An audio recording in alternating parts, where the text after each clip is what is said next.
Radio Pixar 1,534,484.3784 from Radio Pixar.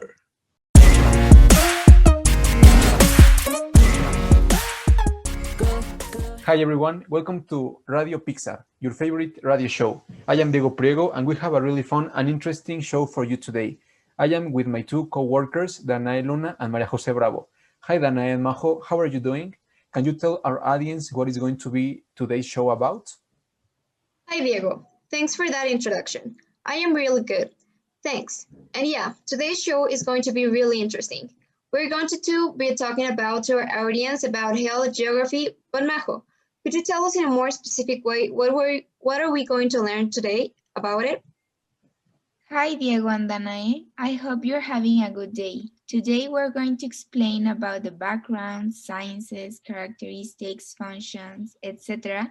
about health geography. And we are also going to have a special guest in the studio that will help us a lot describing this topic.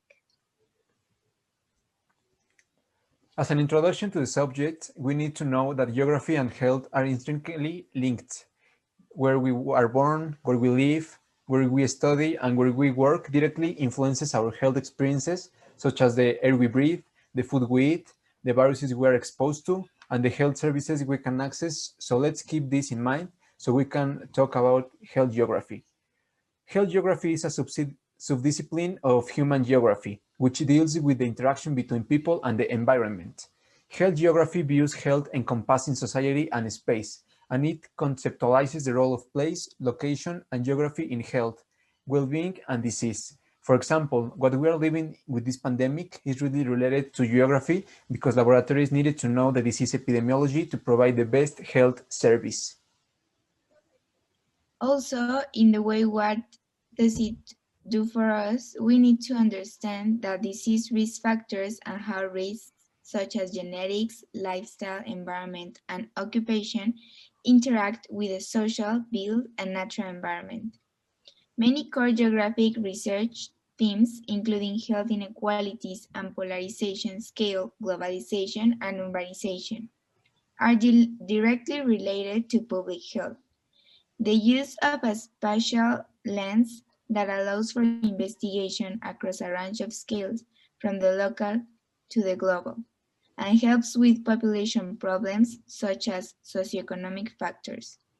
Health geography can help to detect certain causes of the health inequalities of the population in the territory, and it is useful for planning healthy environments and for establishing adequate prevention and healthcare measures. It is part of the human geography. This science has supporting branches of geography, which are population geography, which studies the distribution patterns of humans, economic geography, which studies economic patterns and processes and their distribution in time and terrestrial space, cultural geography, which investigates mutual relations between human beings and the landscape, urban geography, which is a science who studies the human agglomerations represented by cities, and rural geography, studying the rural world and the structures of agricultural systems. Radio Pixar from Radio Pixar. Your old car is taken away by a bicycle? What's next? A granny on a walker? So come to your Wolf's Waffle distributor for the new Lightning McQueen 95 that costs only $25. I am fast. Radio Pixar from Radio Pixar. Hey, we're back, and it's time to move on. Please welcome our special guest. He's a scientist who is going to explain to us about health geography. Ladies and gentlemen, meet the specialist Leonardo Coya. Hi, Dr. Leonardo. Welcome to our radio show. We are so happy that you could come today. I have a question for you about health geography. How does it work? As Majo said, it has that functions, but the way to manage all the data obtained is related to the incidence, prevalence, birth rate, mortality, morbidity, among others. This data is obtained from hospitals, but mainly from health centers. An important factor that affects the morbidity and mortality is the global warming and climate change. The disasters as hurricanes, floods, make the vulnerability bigger for society. Oh, that is so interesting, Dr. Leonardo. But I've got a doubt about this topic. How was health geography created and what's its background? This field of geography did not gain prominence until the mid-18th, through when cholera gripped London. As more and more people became ill, they believed they were becoming infected by vapors escaping the ground. Then, as a part of a study, John Snow plotted the distribution of deaths throughout London on a map. After examining these locations, he found a cluster of unusually high deaths near a water pump of Broad Street. So, he concluded that the water of this pump was the reason people were becoming sick, and he had authorities remove the handle to the pump. Once people stopped drinking the water, the number of cholera deaths decreased.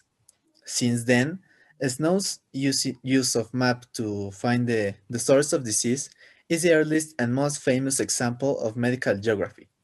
Thank you, Dr. Leonardo Coyotl. Your explanation was so clear and reliable.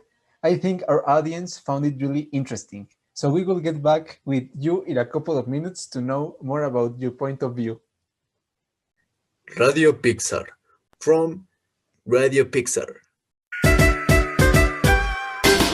If you want an app to see your friends' underwear, send a message to xrace #222. Radio Pixar from Radio Pixar. We're back, and here comes the part we were waiting for. And thankfully, we have Leonardo to explain and give us more information. Most interesting part? What are you talking about? TikTokers? Come on, Majo. It's not time to talk about TikTok. Let's talk about what is happening in our present related with health geography. How are our statistics here in Mexico, and how is the future coming for us? Oh, wow! That's a very good question. Amazing. Let me explain it to you. In Mexico, there are 23,858 health units without considering private sector clinics. Then, 4,354 are hospitals, and the rest are ambulatory care units. Of the hospitals, 1,182 are public and 3,172 are private. Of the total number of public hospitals, 718 serve the population without social security, and the rest the population with social security. Around 86% are general hospitals, and the rest are specialty hospitals. In the private sector, the vast majority of hospitals are very small maternity wards. It is estimated that around 70% of private units with inpatient services have fewer than 10 beds, and only 6% have more than 25 beds. Regarding beds, the public sector has 79,643 beds. This yields a ratio of 0.75 beds per 1,000 inhabitants, lower than that recommended by the OMS, which is one bed per 1,000 inhabitants. Radio Pixar from Radio Pixar.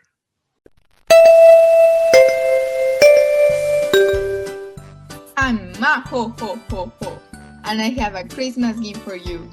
The unique and special COVID vaccine in the Black Friday for only 200 pesos. Radio Pixar from Radio Pixar. We're back again. Are in this commercial very awful? But well, let's continue. We're almost over with today's program. But before we go, we want to thank our special guest and tell him we really appreciate the time he took to come here and help us understand about these really important topics. Leonardo, could you give us a brief conclusion? Sure. So, in conclusion, It is important to know about health geography because it investigates why space and place are important for health variation in population. Like now in the pandemic, we need to know how it's progressing and where. Thanks for inviting me. And oh my god, I had a really good time. Invite me more frequently. See you. Bye. Wow, that last part Leonardo said left me without words. What do you think, Danae? Yes, that was really shocking. I believe that it is not only the fault of the government, but the people. We all have some fault because of the actions everyone takes, which can affect others. If we all put a little effort so we can get better in every way possible, having consciousness about what can happen if we do not take actions, leading to not having a good medical service, which is necessary so everyone can take good care of themselves. I totally agree with you. I think this is something in which we are all involved because with the new tabs in food, we should be conscious about what we are eating, but we don't care. Or if we know it's a cold season, we should increase our vitamin consumption, but instead, we do not wear a jacket, we do not wear shoes, etc. Obviously, it's government's part too. They should provide everyone a good medical service, but we should visit the doctor frequently and really care of ourselves. If we do not, no one will. I know we can talk about this a lot of time, but we do not have it right now. I will tell you my point of view and we will let the listeners think in theirs and talk about it next program. I think that even if states are concerned with guaranteeing health services to the population and providing equal and uniform access, there are still a lot of inequities in access to health services among the different professional, ethnic, age, and social groups. It can be seen that it is really difficult to establish a complete health system that covers the entire population and provides continuous, accessible, and good quality health services. That's a good point, Diego. But what if people think about their points of view about this topic and let us know in the next program? As always, it's been a pleasure to be with you. We're Radio Pixar. See you later.